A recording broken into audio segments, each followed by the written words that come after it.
The neighbors whispered, their laughter sharp as glass. Why would a man like him do that, they said, shaking their heads when Daniel walked by with two little boys holding his hands. He could hear every word, the judgment, the disbelief, the prejudice hiding behind fake smiles. But Daniel didn't care.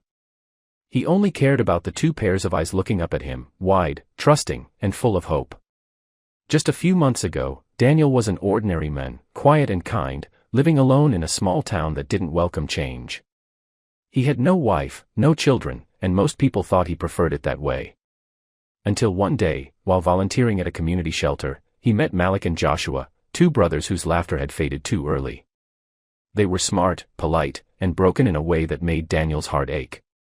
The social worker told him no one wanted to take them together. Too hard to manage, too complicated, too different. But Daniel saw something in them, something he had lost long ago, the need to belong. He didn't think twice. Within weeks, he began the process to adopt both boys, despite the warnings, the sideways looks, and the questions from people who couldn't understand why a single white man would choose two black children. When the adoption finally went through, the small town exploded with gossip. Some whispered behind his back, others laughed openly. Daniel smiled anyway. He decorated their rooms, cooked burnt pancakes, and learned how to braid hair from YouTube tutorials. Every night, he told them stories about courage, kindness, and how family wasn't about matching faces, it was about matching hearts. But deep down, he knew life wouldn't stay easy. Prejudice has a way of showing up where you least expect it. Still, Daniel promised himself one thing: no matter what the world said, he would raise Malik and Joshua with love strong enough to silence the noise. And as he tucked them into bed that night, he whispered, "One day, the world will see what I see." What Daniel didn't know was that day would come sooner than anyone imagined. The first few months were both beautiful and exhausting. The boys, Malik and Joshua, were shy at first, as if every laugh had to be earned, every hug double-checked to make sure it was real. Daniel understood. He'd been a stranger who suddenly became their dad. He never forced it. Every morning, he made them breakfast, even if the toast was burnt again, and every evening, he asked about their day, even when the answers came in whispers. Slowly, the walls began to fall. Malik, the older one, started drawing pictures, colorful ones, of their new home. Joshua, the younger one, started singing in the shower, something Daniel hadn't heard him do before. It was small, but it was victory. Yet outside their little home, things weren't as kind. At the grocery store, Daniel noticed how people stared.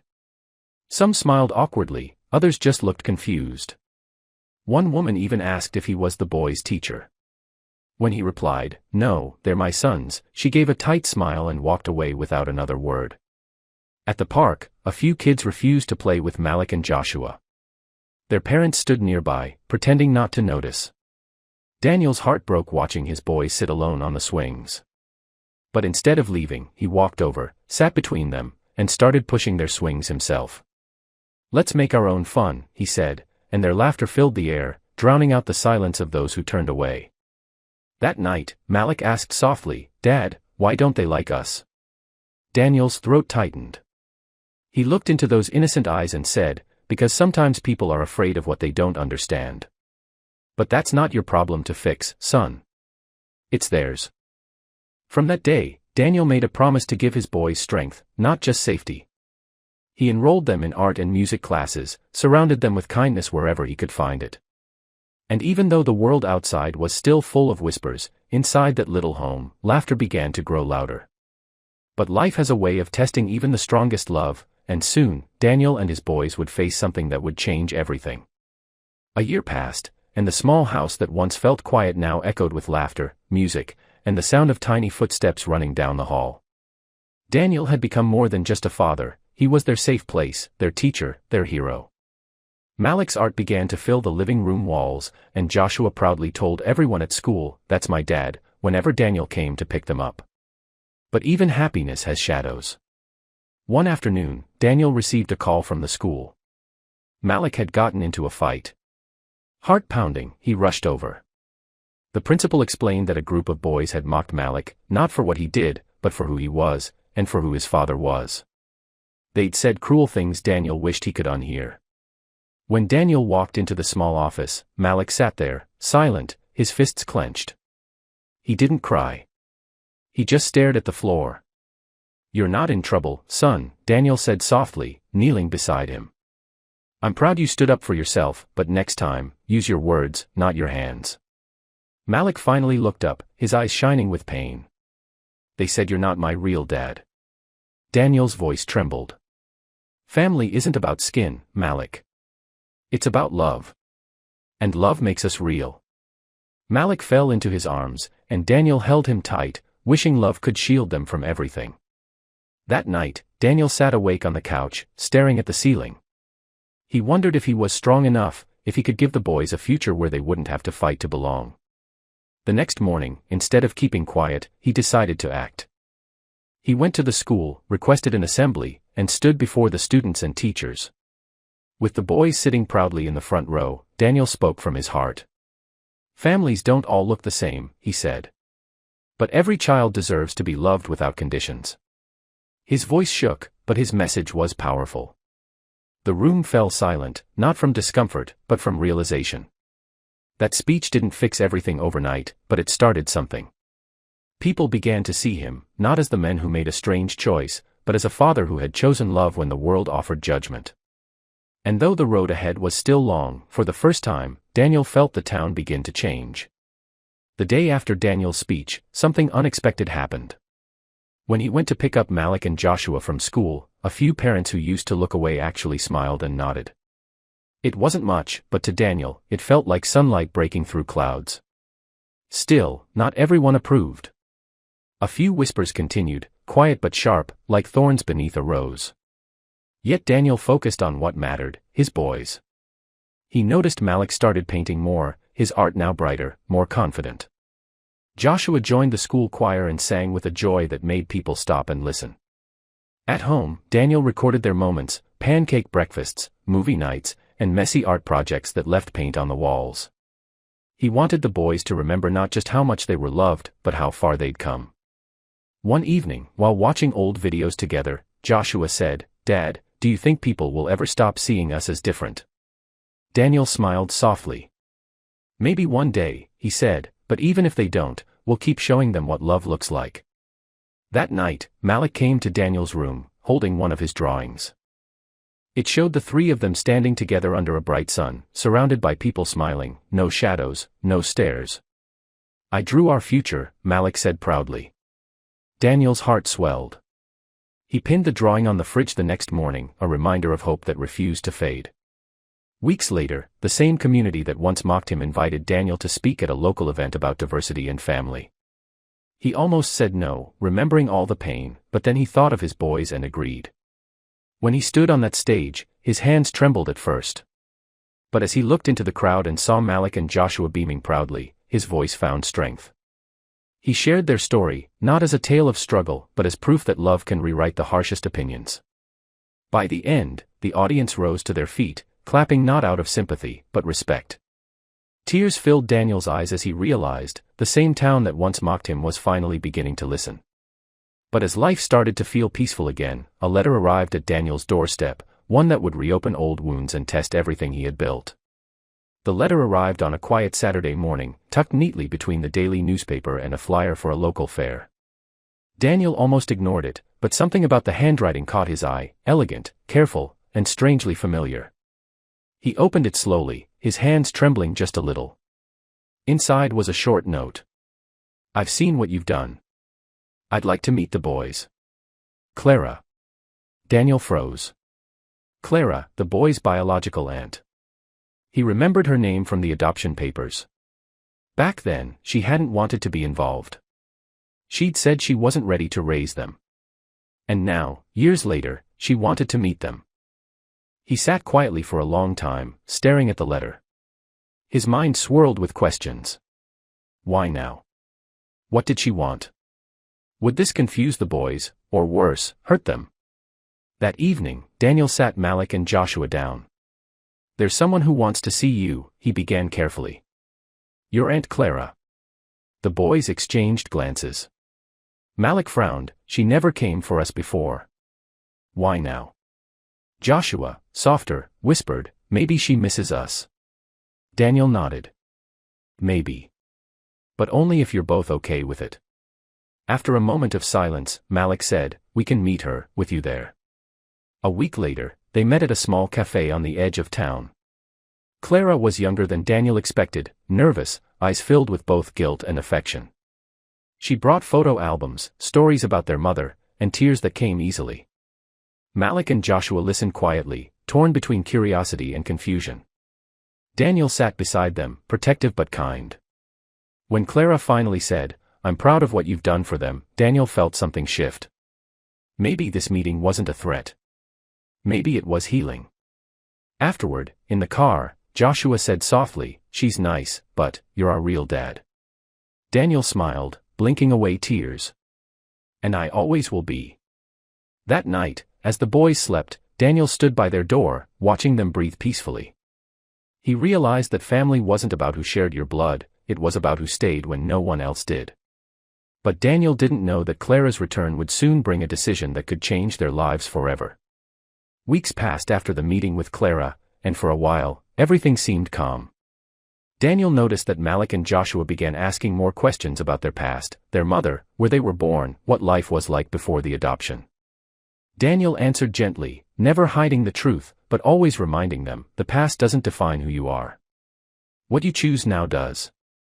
Then one afternoon, Clara called. Her voice trembled as she spoke. Daniel. I've been thinking. I know you've done an amazing job raising them, but I'm family too. I'd like to be more involved, maybe even take them for weekends sometimes. Daniel's heart skipped. He wanted to trust her, he really did, but fear crept in. He'd seen too many hearts broken by promises that couldn't be kept. Still, he didn't want to deny the boys a connection that could help them understand where they came from. After careful thought, he agreed to let her visit more often, under one condition: everything would happen slowly, with honesty and care. The boys were excited at first. Clara brought gifts, told stories about their mother's favorite songs and foods, and even showed them pictures of their grandparents.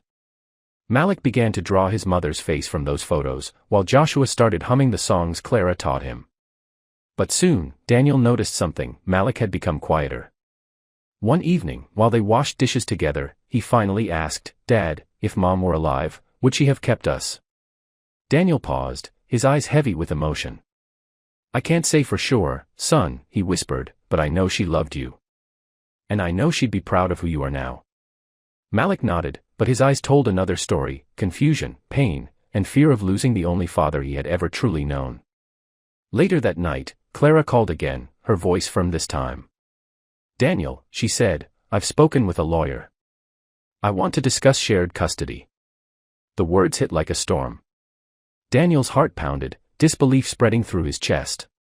He looked toward the boys' room, their laughter echoing faintly down the hall, and he knew one thing for certain: he wasn't going to let anyone tear their family apart, but the battle that was coming would test everything: love, trust, and the very meaning of family itself. The night after Clara's call, Daniel couldn't sleep. Every time he closed his eyes, he saw the boys' faces, their smiles, their trust, their love, and the fear of losing them tore him apart. He sat by the window, watching the streetlights flicker against the rain, wondering how everything had changed so quickly. He had spent years proving his love, fighting against judgment, and now, someone who barely knew them was threatening to take it all away. The next morning, Daniel called Clara. His voice was calm but firm. Clara, I understand you care about them. But these boys have a life here, their school, their friends, their home. You can be part of that, but taking them away, that's not love. Clara was quiet for a long moment. Then she said softly, I'm not trying to take them from you, Daniel. I lost my sister, and seeing them with you reminded me of everything I didn't do. I want to make it right. Her words hung heavy in the air. Daniel took a deep breath. Then make it right by being their family, not by breaking ours. Over the next few weeks, tension lingered. Clara visited less often, unsure of where she stood. The boys felt the change too. Joshua asked one night, Dad, is Aunt Clara mad at us? Daniel smiled faintly, shaking his head. No, buddy. Sometimes adults just need time to figure things out. To keep the boys grounded, Daniel focused on what he could control, their happiness. He signed Malik up for an art exhibition, the first time his work would be displayed publicly.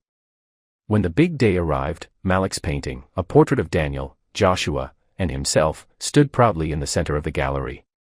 The title read, "My Family." When the crowd gathered around it, Daniel felt something shift again, the whispers of the past replaced by admiration.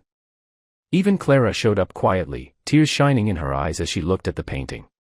She approached Daniel and said, "You've given them more love than I ever could. I see that now." For the first time, Daniel saw not guilt, but peace in her eyes. She reached out her hand, and he took it. Not as rivals, but as family, both bound by love for two little boys who had taught them what family truly meant. That night, as they drove home, Malik looked out the window and whispered, "Dad, I think Mom would be proud of all of us." Daniel smiled, eyes glistening. "I know she would, son." But even as peace returned, Daniel had no idea that the biggest surprise, one that would change all their lives again, was just around the corner. Life slowly began to feel normal again. The tension with Clara had softened into understanding, and the boys were happier than ever. Daniel finally felt like the storms had passed. The mornings were full of laughter, burnt toast, and music from Joshua's choir practice echoing through the house. Malik had started winning small art competitions, his confidence blooming like spring after a long winter. But peace has a way of being fragile. One morning, as Daniel was getting ready for work, he received a call from the local hospital. The nurse's voice was urgent but gentle. "Mr. Thompson, this is about Clara. There's been an accident." His heart dropped. Within minutes, he was out the door. At the hospital, Daniel found Clara in a hospital bed, pale but conscious. She'd been in a car crash on her way to work. Thankfully, her injuries weren't life-threatening, but the doctors said recovery would take time. When she saw Daniel, her eyes filled with tears. "I was so scared," she whispered. "I don't have anyone else to call." Without hesitation, Daniel said, "You do now." Over the next few weeks, Daniel juggled work, the boys, and visiting Clara. The boys drew cards and sang songs to cheer her up. Joshua even brought her flowers from the backyard, saying, "You're part of our family too." It was the kind of kindness that came only from a child's heart, pure and unfiltered. One evening, as Daniel helped Clara eat dinner, she said quietly, "You didn't have to do all this. After everything, I don't deserve your help." Daniel looked at her and smiled softly. "Family isn't about deserving, Clara. It's about being there when it matters." Tears streamed down her cheeks. For the first time, she understood what Daniel had known all along, that love was more powerful than pride, and forgiveness was what held a family together. As the weeks went by, Clara grew stronger. She started spending more time with the boys, not as someone trying to reclaim the past, but as an aunt who had finally found peace with it. One Sunday afternoon, as they all sat together on the porch watching the sunset, Clara turned to Daniel and said, "I want to do something for you, for all of you." She pulled out an envelope, her hands trembling slightly. Inside was a letter, one that would reveal a secret from the boys' past Daniel never knew existed. The sun dipped low behind the hills as Daniel unfolded the letter Clara handed him. The paper was old, slightly yellowed, and the handwriting was familiar, delicate, graceful, and trembling with emotion. It was from the boy's mother. Daniel's breath caught. He looked at Clara, who whispered, "I found it in one of her old journals. She wrote it before she passed, but I couldn't bring myself to read it until now."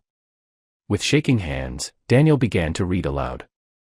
"To whoever gives my boys a home, thank you. If you're reading this, it means I couldn't stay to see them grow. Please, love them for me. Tell Malik he has his father's strength, and Joshua his mother's heart. I want them to know they were never abandoned, only protected. My last wish is simple, raise them to be kind, brave, and unafraid of who they are. Tell them I love them every single day, even when I couldn't be there." The room fell silent. The only sound was the soft hum of the evening wind outside. Daniel's eyes glistened as he finished reading. The boys sat still, tears streaming quietly down their cheeks. Malik whispered, She didn't leave us." Daniel shook his head gently. "No, son. She loved you more than anything." Clara covered her mouth, her voice breaking. I should have given this to you years ago. I was angry, lost. I thought it would hurt them more than help. Daniel put a comforting hand on her shoulder. You were hurting too, Clara. But now, this letter, it's healing all of us. That night, Daniel placed the letter in a small wooden frame and hung it in the living room, right next to Malik's painting titled, My Family. Beneath it, he placed a candle and a small vase of flowers. It wasn't just a memory anymore, it was a reminder that love could survive even when life couldn't. Later, as the boys got ready for bed, Joshua turned to Daniel and said softly, I think Mom picked you for us. Daniel smiled through tears. Maybe she did, buddy. Maybe she did. That night, for the first time in years, Malik and Joshua slept peacefully, no fear, no questions, just warmth. And Daniel, sitting alone in the quiet glow of the candle, realized something profound. Sometimes family isn't something you find. It's something that finds you. But fate wasn't done with them yet. A new opportunity was coming, one that would change all their futures in a way none of them could have imagined. A few months after the letter was discovered, life settled into a gentle rhythm again. The house that once carried the echoes of uncertainty now pulsed with laughter, music, and warmth. But destiny had more in store, something far beyond what Daniel or the boys could ever expect. It began one ordinary morning. Daniel was sipping his coffee when the phone rang. On the other end was the director of the community center, the same place where Daniel had first met Malik and Joshua years ago. Daniel, she said, her voice full of excitement, we're hosting a national campaign about adoption and family diversity. We'd love for you and the boys to share your story. Daniel froze. He wasn't used to attention. Their story had always been something personal, sacred. But when he told Malik and Joshua about it, their faces lit up. Dad, we have to do it. Joshua said, bouncing on his toes. Malik nodded, a quiet smile spreading across his face. Maybe if people hear our story, they'll see that love really is all that matters. So Daniel agreed. The day of the event, the auditorium was packed. Cameras lined the back wall, lights shining bright across the stage. Daniel stood behind the curtain, his hands trembling. But when he looked out and saw his son smiling proudly in the front row, his fear melted away. He walked onto the stage and began to speak. Years ago, he said softly, people laughed at me. They whispered because they couldn't understand why I, a single man, would choose to adopt 2 black boys. But what they didn't see was love. He paused, his voice steady but emotional. Family isn't built from resemblance. It's built from choice, from compassion, from standing together even when the world stands against you. When they finished, the audience erupted into applause, some even in tears. Cameras flashed, capturing that moment of unity, of love defying boundaries. By the next morning, their story had spread across the country. News channels, social media, and community groups were all talking about the men who adopted 2 boys when the world told him not to, and proved everyone wrong. But as their story went viral, Daniel found himself facing a new kind of challenge, one he hadn't prepared for, fame. And while it brought opportunities, it also brought attention that tested their privacy, their peace, and their bond in ways love alone might not fix. Overnight, Daniel and the boys became a sensation. Their story of love and resilience spread like wildfire. Television hosts wanted interviews, schools invited Daniel to speak, and families across the world sent letters saying how their story had inspired them to adopt, to forgive, to love. It was beautiful, but overwhelming.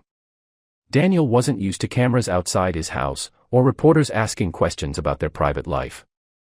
What had once been a quiet home was now filled with the constant hum of phone calls and messages. At first, the boys loved the attention, especially Joshua, who enjoyed seeing their pictures online. Malik, though, was quieter. He didn't like the flashing lights or the way strangers spoke about their family as if it were a movie. One night, after another long day of interviews, Daniel found Malik sitting outside on the porch, staring at the stars. "You okay, buddy?" he asked. Malik shrugged. "Dad, I know people mean well, but sometimes it feels like they're clapping for a story, not for us." Daniel's heart tightened. He sat beside him. "You're right, son. Sometimes people see the message, not the hearts behind it. But we know who we are, and that's what matters." Malik nodded, resting his head on Daniel's shoulder. As long as we don't change, he whispered. The next morning, Daniel made a decision. He turned down several interviews and told the boys, it's time to get back to what really matters, family. They spent the weekend hiking, cooking, and painting together, no cameras, no noise, just love. But the world had already fallen in love with their story. One afternoon, a letter arrived from a film producer who wanted to make a documentary about them. Daniel hesitated. The boys were excited, but he wasn't sure if reopening their journey to millions was the right thing. He gathered them around the dinner table. If we do this, he said, it's not about fame. It's about truth, showing people what real family looks like. Malik smiled faintly.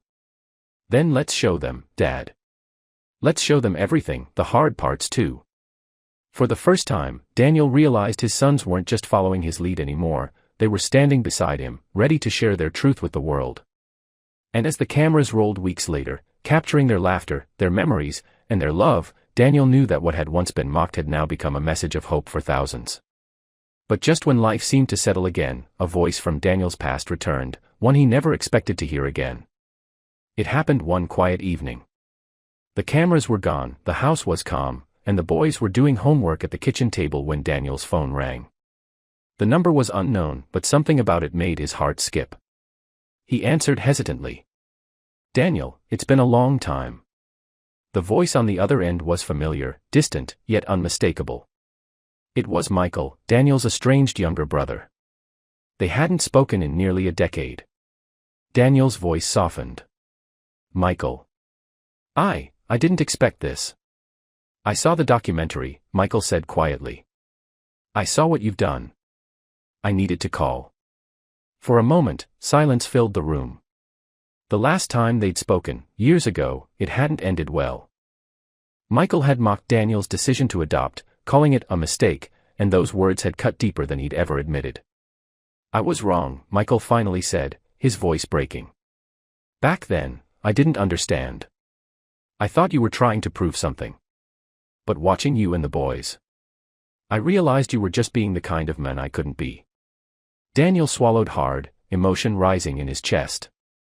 People change, Michael, he said softly. What matters is what we do next. They spoke for nearly an hour, about childhood memories, regrets, and second chances. When Daniel hung up, he sat quietly for a moment, lost in thought. Then Malik asked, Dad, who was that? Daniel smiled gently. An old friend I once lost. Maybe it's time we found each other again. Weeks later, Michael came to visit. The boys were shy at first, but his warmth quickly broke the ice. He brought gifts, told funny stories about Daniel's childhood, and soon laughter filled the house again. For the first time in years, Daniel felt something he didn't realize he was missing, the comfort of family he'd once lost. One evening, as they all sat around the dinner table, Michael said softly, Danny, you didn't just give those boys a home. You gave them what the world desperately needs, love without walls. Daniel looked at his sons, their faces glowing in the candlelight, and smiled. They gave me the same thing, he said quietly. That night, as Michael said goodbye, Daniel realized something profound, that forgiveness, just like love, had the power to rebuild what the world thought was gone forever. But as peace returned once again, a letter arrived in Daniel's mailbox, not from family, but from someone who had watched their story unfold from afar, and wanted to offer an opportunity that could change all their futures. A week later, the letter arrived, plain white envelope, no return address, just Daniel's name written neatly across the front. He almost dismissed it as fan mail from someone who had seen the documentary, but when he opened it, his hands began to tremble. Inside was a formal letter from a prestigious private academy in the city. They had seen Malik's artwork featured in the film and were offering him a full scholarship, a once-in-a-lifetime chance to study under renowned artists and showcase his work globally. Daniel read the letter twice, hardly believing it. Pride flooded through him, but so did worry.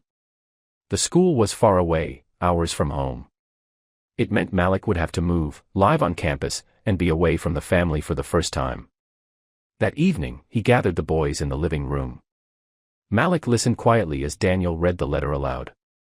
Joshua's face lit up instantly. Malik. That's amazing, he exclaimed.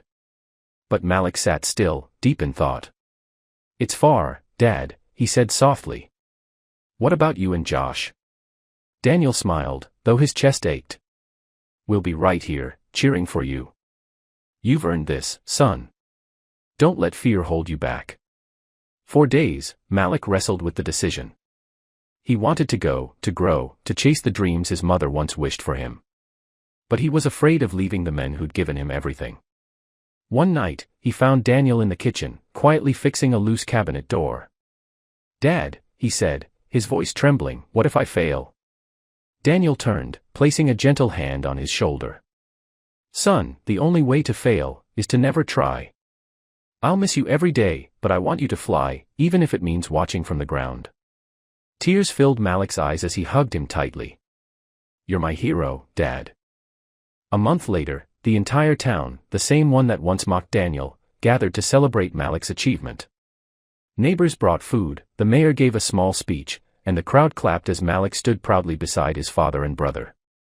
When it was time to leave for the academy, Daniel drove him there himself. At the gates, Malik turned back one last time, his eyes glistening. I'll make you proud, he said. Daniel smiled, his voice thick with emotion. You already have, son.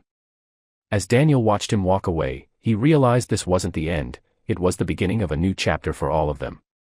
But fate still had one more surprise waiting, one that would bring their story full circle in a way Daniel never expected. Months passed since Malik left for the academy, and though the house felt quieter, it was filled with pride. Every evening, Daniel and Joshua would sit by the laptop, waiting for Malik's video calls. He'd show them his art, breathtaking pieces full of color and soul. You're not just painting pictures, Daniel would say with a smile. You're painting your heart. Still, Daniel missed him deeply. Sometimes, he'd catch himself setting 3 plates at dinner instead of 2. Joshua, though younger, was growing fast, more confident, more thoughtful, always reminding his dad that even in change, family stayed close. One afternoon, Daniel received an invitation from Malik's academy. It was for the National Youth Art Exhibition, a grand event where Malik's painting had been chosen as the main feature. The invitation read, "We would be honored if the Thompson family would attend." Daniel's eyes welled with tears. He packed their bags, and the next morning, he and Joshua drove to the city. As they entered the exhibition hall, Daniel froze. Hanging on the main wall was Malik's painting. Massive, vivid, and powerful. It showed 3 figures standing together, hand in hand, surrounded by light. Above it, written in graceful letters, was the title, "The Family That Love Built." The crowd stood in awe. Reporters whispered, visitors took photos, and Daniel could barely breathe. Then Malik appeared from behind the stage, taller, older, but with the same gentle smile.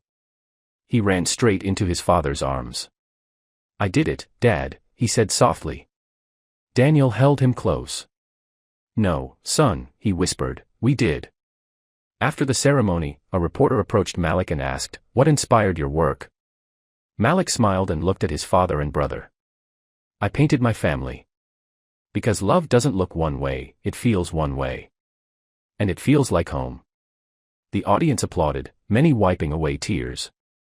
Even the academy's dean stepped forward, shaking Daniel's hand. "You've raised a remarkable young man," he said. Daniel smiled, his voice breaking. "He raised me too." That night, as they walked out into the city lights, Joshua slipped his small hand into Daniel's. "Dad, do you think Mom saw the painting?" he asked. Daniel looked up at the stars and nodded. "I think she never stopped watching." The wind was cool, carrying laughter through the air, and Daniel realized something, the world that once judged him had now learned from him. Love had won, quietly and completely. But just when he thought their story had reached its perfect ending, one more unexpected moment awaited, a moment that would seal their legacy forever. A year had passed since Malik's exhibition, a year of growth, peace, and gratitude. Life had settled into a gentle rhythm again. Joshua was now in middle school, full of confidence and creativity, and Malik's art had begun gaining national attention. Daniel, once the quiet man everyone mocked, had become an unintentional symbol of love without boundaries. One bright morning, as Daniel watered the flowers on the porch, the mailman handed him a thick envelope. Inside was a letter from the city council. As he read the words, his eyes widened, then softened with disbelief. The town was naming a new community art and learning center in honor of him and his sons, the Thompson Family Center for Hope. Tears filled his eyes. The same town that had once whispered behind his back was now celebrating his family as a beacon of compassion and unity. A few weeks later, the dedication ceremony took place in the park. Families gathered, children laughed, and banners fluttered in the warm breeze. Malik's artwork decorated the walls of the new building, paintings of unity, courage, and kindness. Joshua stood beside the podium, holding his father's hand tightly. When Daniel stepped forward to speak, the crowd fell silent. He took a deep breath and began, "Years ago, people laughed at me for doing something that didn't make sense to them. But love doesn't always make sense, it just is. It doesn't see color, or bloodlines, or titles. It only sees hearts." He paused, his voice trembling with emotion. "Malik and Joshua taught me that family isn't given, it's built. It's held together by the small moments, the laughter, the forgiveness, and the promise to never give up on each other." The audience erupted in applause, some crying, others simply smiling through tears. Clara was there too, standing quietly near the front, her eyes shining with pride. Even Michael had come, clapping harder than anyone else. After the ceremony, Malik handed Daniel a small canvas wrapped in paper. "For you, Dad," he said softly. Daniel unwrapped it and gasped. It was a painting, a simple one, showing their small house, with 3 figures standing outside under a glowing sky. Above them were the words, "Love built this." Daniel's hands trembled as he whispered, "It's perfect." That night, as the sun dipped low and laughter echoed across the town, Daniel sat on the porch with both boys by his side. The sky turned orange and gold, and for a long moment, none of them spoke. They didn't need to. The silence was full of love, memories, and the peace that comes from knowing you've lived something truly good. Daniel looked at his sons, the boys who had once been strangers, now his whole world, and whispered, "They mocked us once, but look at us now." Malik smiled. Joshua leaned on his shoulder. And as the first stars began to shine above them, Daniel closed his eyes, grateful for everything life had given him, proof that love, in its purest form, always wins.